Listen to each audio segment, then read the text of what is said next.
아침 햇살이 대나무 숲 사이로 스며들고 있었다. 바람이 잠잠해지자 제자는 조심스레 입을 열었다.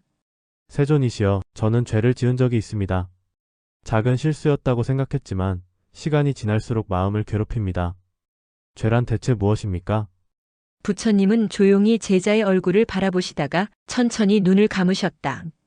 잠시 숨처럼 고요한 시간이 흐르고 부처님은 눈을 뜨며 부드럽게 말씀하셨다. 죄란 마음속의 어둠이다. 그 어둠은 누구나 품고 있다. 죄는 누군가를 해치는 행위이기도 하지만 그보다 먼저 자신을 해치는 착각에서 비롯된다. 그럼 죄는 단지 나쁜 행동입니까? 제자는 부처님의 말이 이해되지 않는 듯 고개를 갸웃했다. 죄는 마음이 만든 것입니까? 아니면 결과입니까? 부처님은 빗살 가득한 나뭇가지를 한번 바라보신 후 손을 무릎 위에 얹으며 조용히 답하셨다. 행동은 결과일 뿐이다. 죄는 그보다 앞선 마음의 움직임, 어리석음과 욕망에서 자라난다.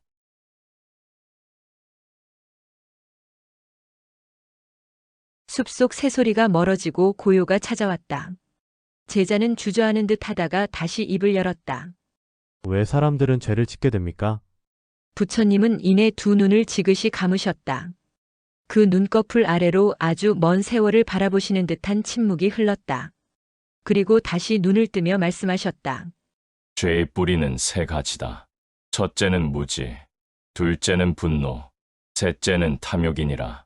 이 세 가지는 마음속에서 자라며 진실을 가리고 사람을 그르친다.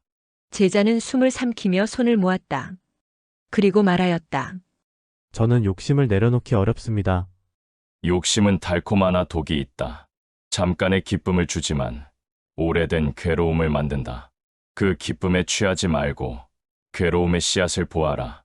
제자는 부처님의 말씀을 듣고 고개를 떨궜다.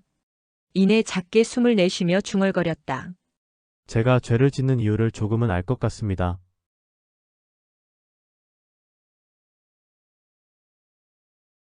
햇살이 이마를 비추자 제자는 살며시 눈을 떴다. 그는 고요한 나뭇가지 위에 새를 바라보다가 조심스럽게 물었다. 죄를 지으면 정말 벌을 받습니까?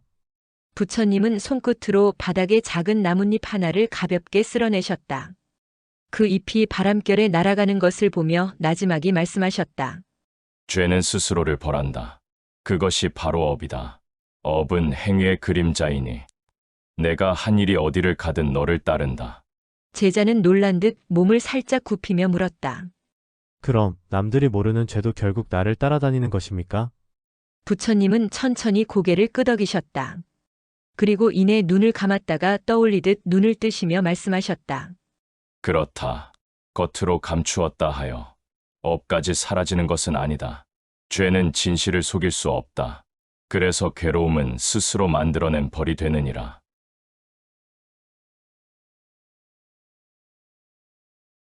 제자는 양 무릎을 가지런히 모았다. 그는 손끝을 꼼지락거리며 조용히 입을 열었다. 용서받지 못할 일 같습니다. 부처님은 제자를 바라보다 이내 눈을 감으셨다. 그 눈꺼풀 아래에서 오래된 슬픔을 보시는 듯 고요했다. 그리고 조용히 눈을 뜨시며 말씀하셨다. 부끄러움은 죄를 이기는 첫 마음이다. 죄를 짓고도 부끄러움이 없다면 그 마음은 더 어둡다. 하지만 너는 그 어둠에서 벗어나려 하고 있다. 그것이 참으로 귀한 일이니라. 제자는 눈가가 붉어졌다. 그는 고개를 숙인 채 떨리는 목소리로 말했다. 하지만 자책이 너무 깊으면 오히려 저를 짓누릅니다. 부처님은 고요히 미소 지으셨다. 두 손을 모은 채 한마디 한마디를 음미하듯 말씀하셨다. 자책은 칼과 같아서 스스로를 찌르면 피를 흘릴 뿐이다. 죄를 지적하고 붙잡는 것보다 이제부터 어떤 삶을 살 것인지 바라보아라.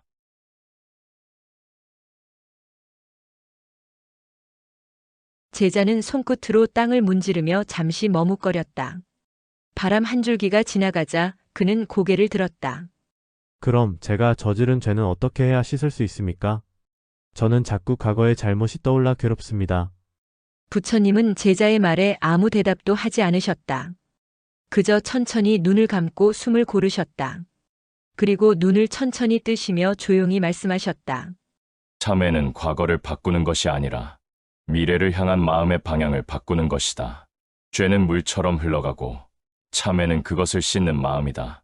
정직하게 자신의 죄를 바라보고 그것을 인정하고 놓는 것이 참회다. 제자는 무릎을 꿇고 이마를 땅에 댔다.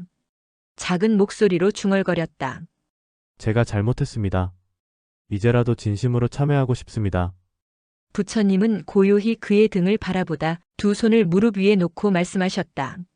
지금 이 순간 너는 이미 참회를 시작한 것이다.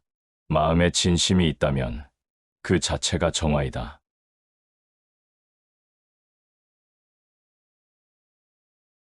제자는 조심스럽게 몸을 일으켰다. 그의 눈가는 젖어 있었고 입술은 조금 떨리고 있었다. 세존이시여. 그럼 죄를 지은 사람도 자비를 받을 수 있습니까? 저 같은 자도 용서받을 수 있습니까? 부처님은 눈을 감으셨다. 그 순간 숲에서 새 한 마리가 날아올랐다. 그 소리에 맞춰 부처님은 눈을 뜨시며 천천히 말씀하셨다. 자비는 하늘의 비와 같다. 좋은 이에게도 악한 이에게도 가리지 않고 내린다. 자비는 죄인을 벌하기 위해 있는 것이 아니라 그들을 감싸고 이끌기 위해 존재한다. 제자는 놀란 듯 숨을 들이마셨다. 그리고 망설이며 다시 물었다. 그럼 저는 지금부터라도 바르게 살면 자비를 얻을 수 있는 것입니까? 자비는 행위에 대한 보상이 아니라 깨달음의 빛에서 스스로 피어나는 것이다. 스스로를 용서하는 마음이 시작이라네. 제자는 입술을 꽉 깨물고 고개를 끄덕였다. 그의 눈빛은 희미하지만 분명한 빛이 피어났다.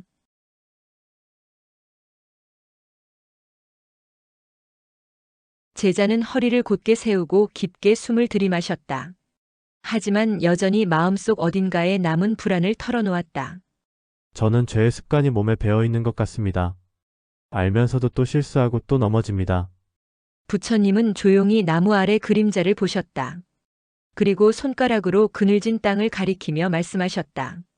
그림자는 태양이 있는 한 사라지지 않는다. 하지만 그 아래 머무를지 빛으로 걸어 나갈지는 너의 선택이다. 제자는 깜짝 놀란 듯 눈을 크게 떴다. 이내 조용히 고개를 끄덕이며 다시 물었다. 그럼 매번 넘어질 때마다 다시 일어나는 것이 수행입니까? 부처님은 미소 지으셨다. 그 미소엔 세상을 품는 따스함이 담겨 있었다. 그렇다. 넘어진 사람이 일어나는 순간 그는 더는 죄인이 아니라 수행자다. 어둠 속에서도 일어서는 자는 이미 빛을 향해 가고 있다.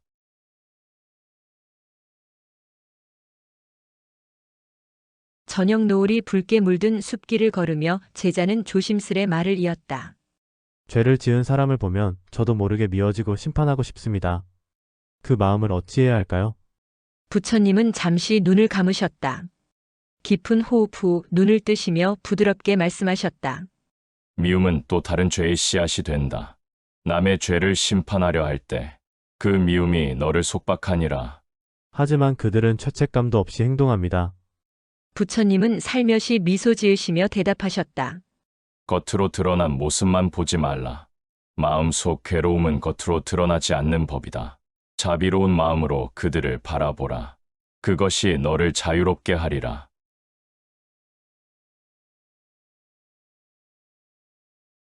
별빛이 나뭇잎 사이로 흘러내리는 밤 제자는 조용히 입을 열었다. 이제는 알겠습니다. 죄는 저를 망치는 것이 아니라 저를 돌아보게 만들었습니다. 부처님은 눈을 감으셨다가 천천히 뜨시며 고요한 목소리로 말씀하셨다. 그렇다. 죄는 무너지게도 하지만 일으키게도 한다. 넘어진 자리에서 일어설 때 그곳이 너의 깨달음의 씨앗이 되느니라. 그렇다면 죄를 지은 삶도 구원받을 수 있습니까? 부처님은 따뜻한 눈빛으로 대답하셨다. 모든 생명은 자비 안에서 새로 태어날 수 있다. 어둠이 있기에 빛이 빛나고 죄가 있기에 자비가 피어난다.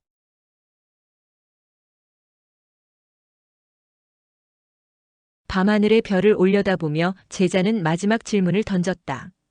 이제는 제 죄를 두려워하지 않겠습니다. 그 죄를 통해 저는 나 자신을 알게 되었습니다. 부처님은 천천히 눈을 감았다가 뜨시며 평온한 미소를 지으셨다. 죄는 문이다. 어둠 속에서 진리를 깨닫게 하는 문. 그 문을 지나면 자비가 기다리고 있다. 자비는 끝이 아닌 새로운 시작이니라. 감사합니다. 오늘 저는 죄를 벗고 자비를 입었습니다. 부처님은 깊은 한숨을 내쉬시며 말씀하셨다. 너는 죄를 뛰어넘은 자가 아니다. 죄를 품고 그 안에서 자비를 피운 자다. 그것이 진짜 깨달음이니라. 지금까지 부처님과 제자의 대화를 통해 죄와 자비 그리고 깨달음에 대해 함께 하였습니다. 마음 깊은 곳에 평화가 깃들기를 기원합니다. 이 영상이 마음에 드셨다면 댓글창에 나무아미타불이라고 적어주세요. 좋아요와 구독도 부탁드리며 부처님의 가피가 모두에게 함께하기를 발언합니다.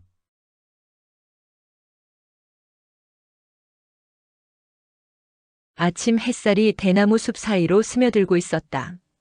바람이 잠잠해지자 제자는 조심스레 입을 열었다. 세존이시여, 저는 죄를 지은 적이 있습니다. 작은 실수였다고 생각했지만 시간이 지날수록 마음을 괴롭힙니다.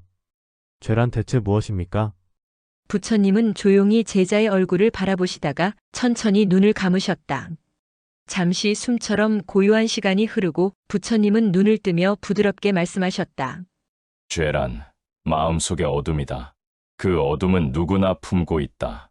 죄는 누군가를 해치는 행위이기도 하지만 그보다 먼저 자신을 해치는 착각에서 비롯된다. 그럼 죄는 단지 나쁜 행동입니까? 제자는 부처님의 말이 이해되지 않는 듯 고개를 갸웃했다. 죄는 마음이 만든 것입니까? 아니면 결과입니까? 부처님은 빗살 가득한 나뭇가지를 한번 바라보신 후 손을 무릎 위에 얹으며 조용히 답하셨다. 행동은 결과일 뿐이다. 죄는 그보다 앞선 마음의 움직임, 어리석음과 욕망에서 자라난다.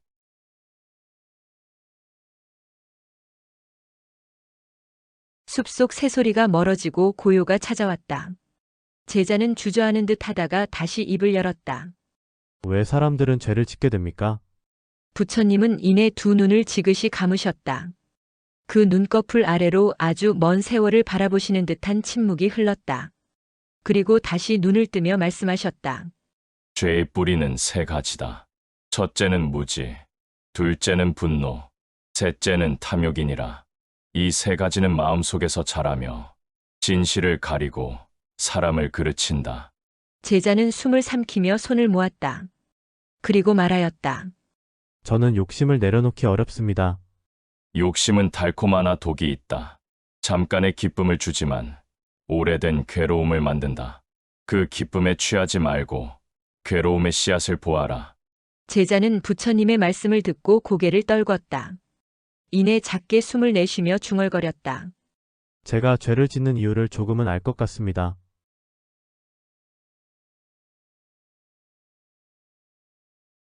햇살이 이마를 비추자 제자는 살며시 눈을 떴다. 그는 고요한 나뭇가지 위에 새를 바라보다가 조심스럽게 물었다. 죄를 지으면 정말 벌을 받습니까? 부처님은 손끝으로 바닥에 작은 나뭇잎 하나를 가볍게 쓸어내셨다. 그 잎이 바람결에 날아가는 것을 보며 나지막이 말씀하셨다. 죄는 스스로를 벌한다. 그것이 바로 업이다. 업은 행위의 그림자이니 내가 한 일이 어디를 가든 너를 따른다. 제자는 놀란 듯 몸을 살짝 굽히며 물었다. 그럼 남들이 모르는 죄도 결국 나를 따라다니는 것입니까? 부처님은 천천히 고개를 끄덕이셨다. 그리고 이내 눈을 감았다가 떠올리듯 눈을 뜨시며 말씀하셨다. 그렇다. 겉으로 감추었다 하여 업까지 사라지는 것은 아니다. 죄는 진실을 속일 수 없다. 그래서 괴로움은 스스로 만들어낸 벌이 되느니라.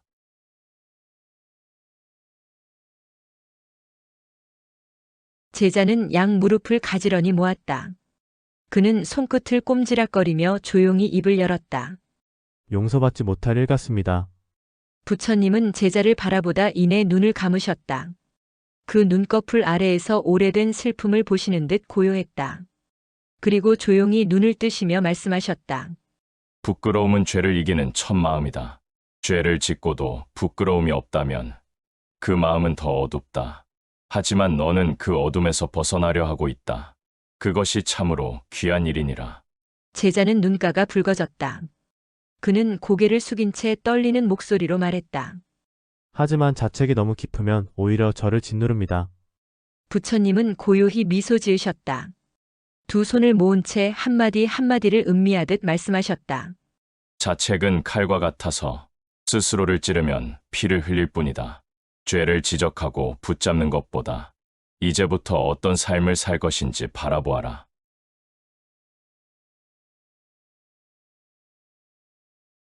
제자는 손끝으로 땅을 문지르며 잠시 머뭇거렸다. 바람 한 줄기가 지나가자 그는 고개를 들었다.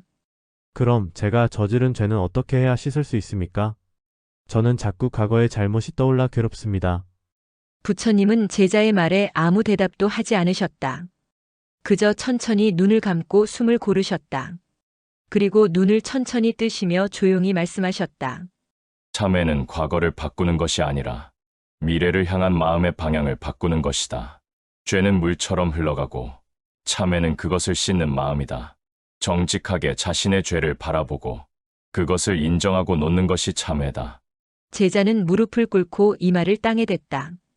작은 목소리로 중얼거렸다. 제가 잘못했습니다. 이제라도 진심으로 참회하고 싶습니다. 부처님은 고요히 그의 등을 바라보다 두 손을 무릎 위에 놓고 말씀하셨다.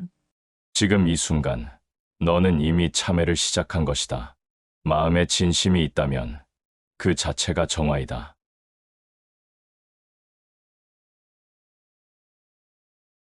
제자는 조심스럽게 몸을 일으켰다. 그의 눈가는 젖어 있었고 입술은 조금 떨리고 있었다. 세존이시여. 그럼 죄를 지은 사람도 자비를 받을 수 있습니까? 저 같은 자도 용서받을 수 있습니까? 부처님은 눈을 감으셨다. 그 순간 숲에서 새 한 마리가 날아올랐다. 그 소리에 맞춰 부처님은 눈을 뜨시며 천천히 말씀하셨다. 자비는 하늘의 비와 같다. 좋은 이에게도 악한 이에게도 가리지 않고 내린다. 자비는 죄인을 벌하기 위해 있는 것이 아니라 그들을 감싸고 이끌기 위해 존재한다. 제자는 놀란 듯 숨을 들이마셨다. 그리고 망설이며 다시 물었다. 그럼 저는 지금부터라도 바르게 살면 자비를 얻을 수 있는 것입니까? 자비는 행위에 대한 보상이 아니라 깨달음의 빛에서 스스로 피어나는 것이다. 스스로를 용서하는 마음이 시작이라네. 제자는 입술을 꽉 깨물고 고개를 끄덕였다. 그의 눈빛은 희미하지만 분명한 빛이 피어났다.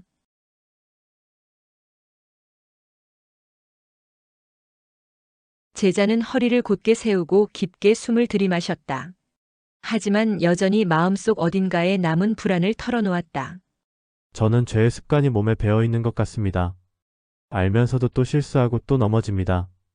부처님은 조용히 나무 아래 그림자를 보셨다. 그리고 손가락으로 그늘진 땅을 가리키며 말씀하셨다. 그림자는 태양이 있는 한 사라지지 않는다. 하지만 그 아래 머무를지 빛으로 걸어 나갈지는 너의 선택이다. 제자는 깜짝 놀란 듯 눈을 크게 떴다. 이내 조용히 고개를 끄덕이며 다시 물었다. 그럼 매번 넘어질 때마다 다시 일어나는 것이 수행입니까? 부처님은 미소 지으셨다. 그 미소엔 세상을 품는 따스함이 담겨 있었다. 그렇다. 넘어진 사람이 일어나는 순간 그는 더는 죄인이 아니라 수행자다. 어둠 속에서도 일어서는 자는 이미 빛을 향해 가고 있다.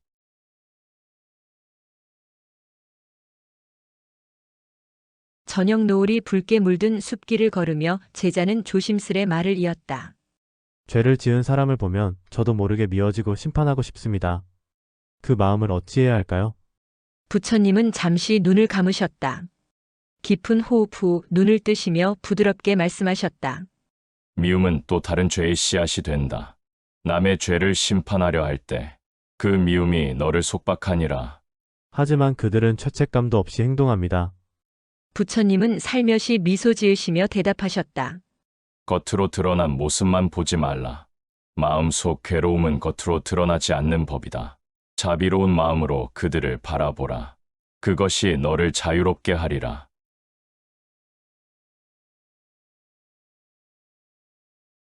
별빛이 나뭇잎 사이로 흘러내리는 밤 제자는 조용히 입을 열었다. 이제는 알겠습니다. 죄는 저를 망치는 것이 아니라 저를 돌아보게 만들었습니다. 부처님은 눈을 감으셨다가 천천히 뜨시며 고요한 목소리로 말씀하셨다. 그렇다. 죄는 무너지게도 하지만 일으키게도 한다. 넘어진 자리에서 일어설 때 그곳이 너의 깨달음의 씨앗이 되느니라. 그렇다면 죄를 지은 삶도 구원받을 수 있습니까?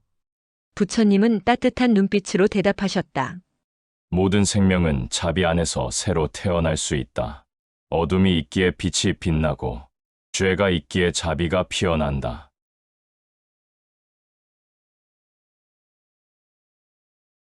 밤하늘의 별을 올려다보며 제자는 마지막 질문을 던졌다.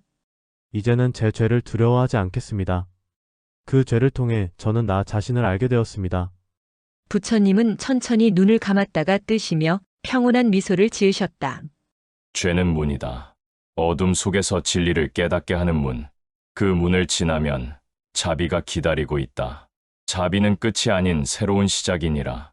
감사합니다. 오늘 저는 죄를 벗고 자비를 입었습니다. 부처님은 깊은 한숨을 내쉬시며 말씀하셨다. 너는 죄를 뛰어넘은 자가 아니다. 죄를 품고 그 안에서 자비를 피운 자다. 그것이 진짜 깨달음이니라. 지금까지 부처님과 제자의 대화를 통해 죄와 자비 그리고 깨달음에 대해 함께 하였습니다. 마음 깊은 곳에 평화가 깃들기를 기원합니다. 이 영상이 마음에 드셨다면 댓글창에 나무아미타불이라고 적어주세요. 좋아요와 구독도 부탁드리며 부처님의 가피가 모두에게 함께하기를 발언합니다.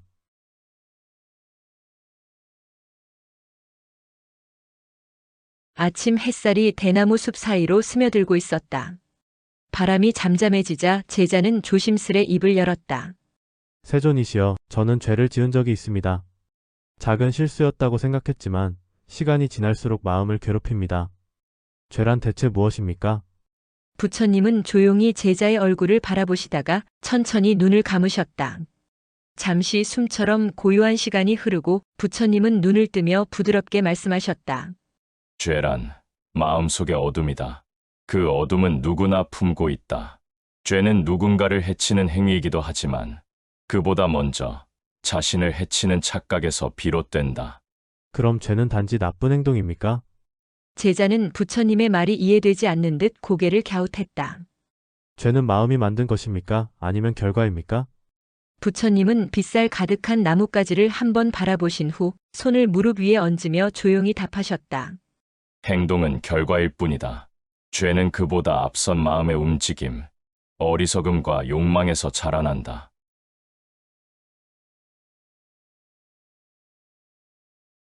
숲속 새소리가 멀어지고 고요가 찾아왔다.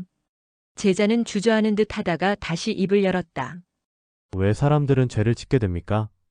부처님은 이내 두 눈을 지그시 감으셨다. 그 눈꺼풀 아래로 아주 먼 세월을 바라보시는 듯한 침묵이 흘렀다. 그리고 다시 눈을 뜨며 말씀하셨다. 죄의 뿌리는 세 가지다. 첫째는 무지, 둘째는 분노, 셋째는 탐욕이니라. 이 세 가지는 마음속에서 자라며 진실을 가리고 사람을 그르친다. 제자는 숨을 삼키며 손을 모았다. 그리고 말하였다. 저는 욕심을 내려놓기 어렵습니다. 욕심은 달콤하나 독이 있다. 잠깐의 기쁨을 주지만 오래된 괴로움을 만든다. 그 기쁨에 취하지 말고 괴로움의 씨앗을 보아라. 제자는 부처님의 말씀을 듣고 고개를 떨궜다. 이내 작게 숨을 내쉬며 중얼거렸다.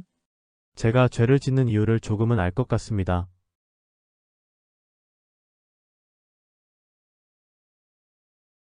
햇살이 이마를 비추자 제자는 살며시 눈을 떴다. 그는 고요한 나뭇가지 위에 새를 바라보다가 조심스럽게 물었다. 죄를 지으면 정말 벌을 받습니까? 부처님은 손끝으로 바닥에 작은 나뭇잎 하나를 가볍게 쓸어내셨다. 그 잎이 바람결에 날아가는 것을 보며 나지막이 말씀하셨다. 죄는 스스로를 벌한다. 그것이 바로 업이다. 업은 행위의 그림자이니 내가 한 일이 어디를 가든 너를 따른다. 제자는 놀란 듯 몸을 살짝 굽히며 물었다. 그럼 남들이 모르는 죄도 결국 나를 따라다니는 것입니까? 부처님은 천천히 고개를 끄덕이셨다. 그리고 이내 눈을 감았다가 떠올리듯 눈을 뜨시며 말씀하셨다. 그렇다. 겉으로 감추었다 하여 업까지 사라지는 것은 아니다. 죄는 진실을 속일 수 없다. 그래서 괴로움은 스스로 만들어낸 벌이 되느니라.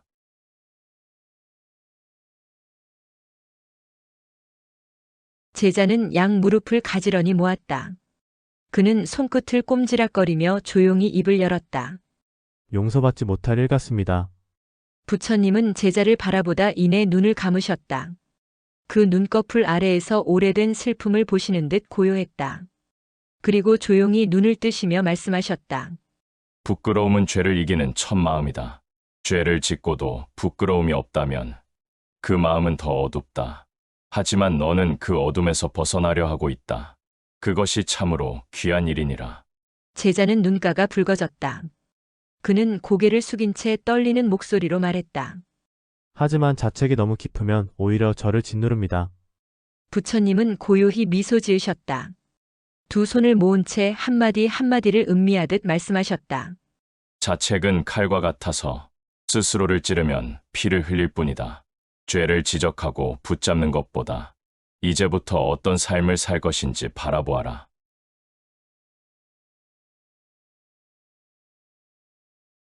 제자는 손끝으로 땅을 문지르며 잠시 머뭇거렸다. 바람 한 줄기가 지나가자 그는 고개를 들었다. 그럼 제가 저지른 죄는 어떻게 해야 씻을 수 있습니까? 저는 자꾸 과거의 잘못이 떠올라 괴롭습니다. 부처님은 제자의 말에 아무 대답도 하지 않으셨다.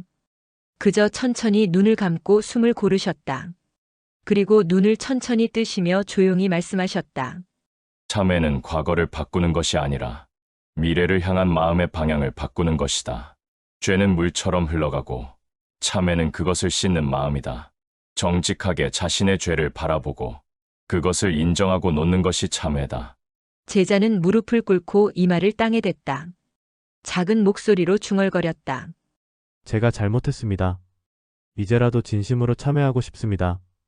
부처님은 고요히 그의 등을 바라보다 두 손을 무릎 위에 놓고 말씀하셨다. 지금 이 순간 너는 이미 참회를 시작한 것이다. 마음에 진심이 있다면 그 자체가 정화이다.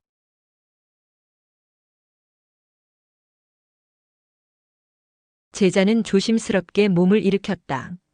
그의 눈가는 젖어 있었고 입술은 조금 떨리고 있었다. 세존이시여. 그럼 죄를 지은 사람도 자비를 받을 수 있습니까? 저 같은 자도 용서받을 수 있습니까? 부처님은 눈을 감으셨다. 그 순간 숲에서 새 한 마리가 날아올랐다. 그 소리에 맞춰 부처님은 눈을 뜨시며 천천히 말씀하셨다. 자비는 하늘의 비와 같다. 좋은 이에게도 악한 이에게도 가리지 않고 내린다. 자비는 죄인을 벌하기 위해 있는 것이 아니라 그들을 감싸고 이끌기 위해 존재한다. 제자는 놀란 듯 숨을 들이마셨다. 그리고 망설이며 다시 물었다.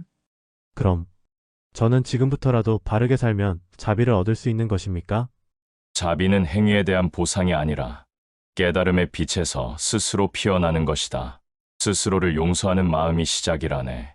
제자는 입술을 꽉 깨물고 고개를 끄덕였다. 그의 눈빛은 희미하지만 분명한 빛이 피어났다.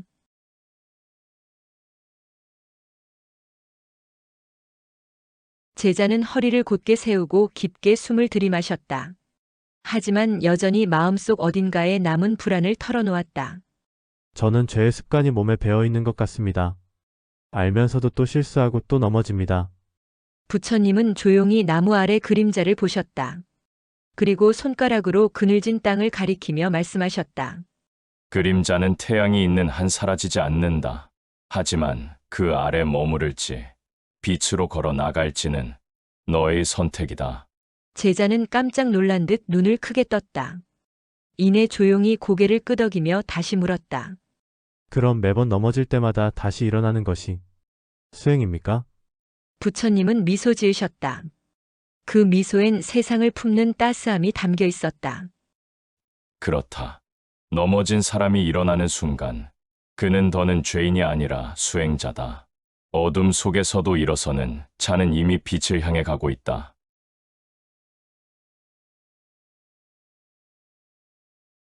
저녁 노을이 붉게 물든 숲길을 걸으며 제자는 조심스레 말을 이었다.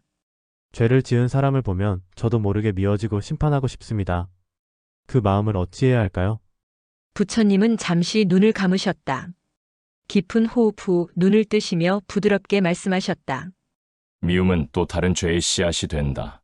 남의 죄를 심판하려 할 때 그 미움이 너를 속박하니라. 하지만 그들은 죄책감도 없이 행동합니다. 부처님은 살며시 미소 지으시며 대답하셨다. 겉으로 드러난 모습만 보지 말라. 마음속 괴로움은 겉으로 드러나지 않는 법이다. 자비로운 마음으로 그들을 바라보라. 그것이 너를 자유롭게 하리라.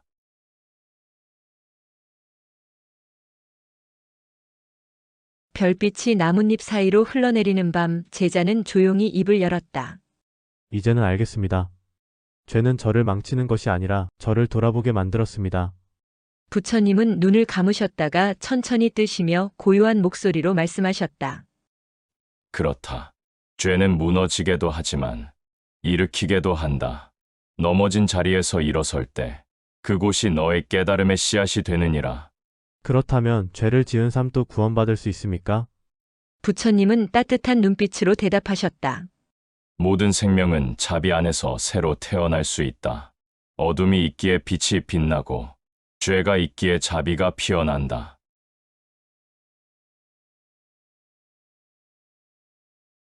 밤하늘의 별을 올려다보며 제자는 마지막 질문을 던졌다. 이제는 제 죄를 두려워하지 않겠습니다. 그 죄를 통해 저는 나 자신을 알게 되었습니다.